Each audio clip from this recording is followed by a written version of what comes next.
magandang hapon po sa ating lahat. Amen. Amen. Manalangin muna po tayo. Panginoon, maraming pong salamat sa oras na ito. Binigyan mo ng pagkakataon na makapagbigay ng short encouragement po. Panginoon, gabayan mo po ako upang maibahagi ang iyong salita. Maraming pong salamat sa pangalan ng Jesus. Amen. Ang isi-share ko lang po yung God's favor sa aming pamilya, sa aming pamilya po na binigay sa amin ng Panginoon.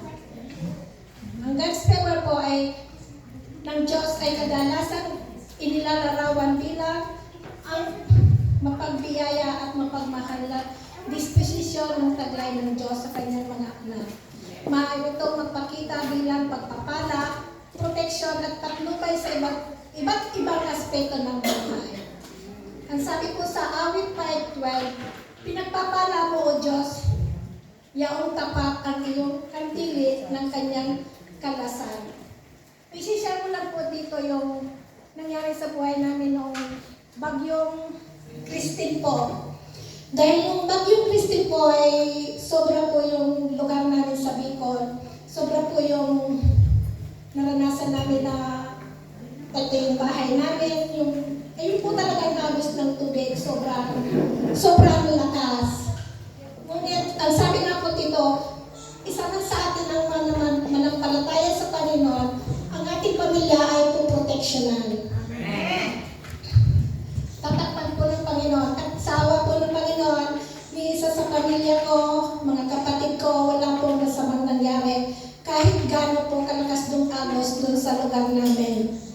At kahit po binahay yung bahay nila, okay naman po silang lahat. At kahit po almost 10, ayun pong doon nakatira yung anak ko sa ate ko, almost 10 days yung baha sa bahay nila. Pero ang Panginoon po ay napakabuti dahil hindi po sila nagkukulang. Palagi po silang hindi po sila nagkukulang sa pang-araw-araw.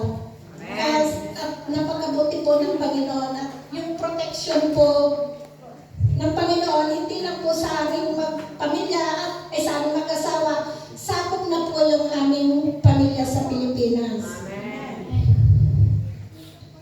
At meron pa po akong isa dito sa 2 Corinto 9:8.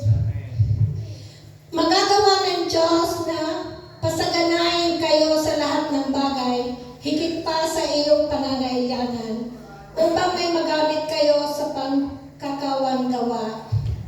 Ito po yung na-experience namin mag-asawa nung sunod-sunod po yung aming pangangailangan. Isa noong August 2023 po kasi namatay yung nanay ko. Tapos, kailangan ko pong umuwi. September, October, November, wala pong trabaho si Aladin. Ako lang po yung may trabaho nung time na yon.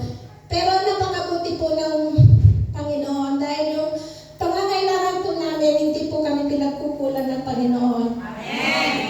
At nang time na po naman na yon, January, namatay po yung anak niya.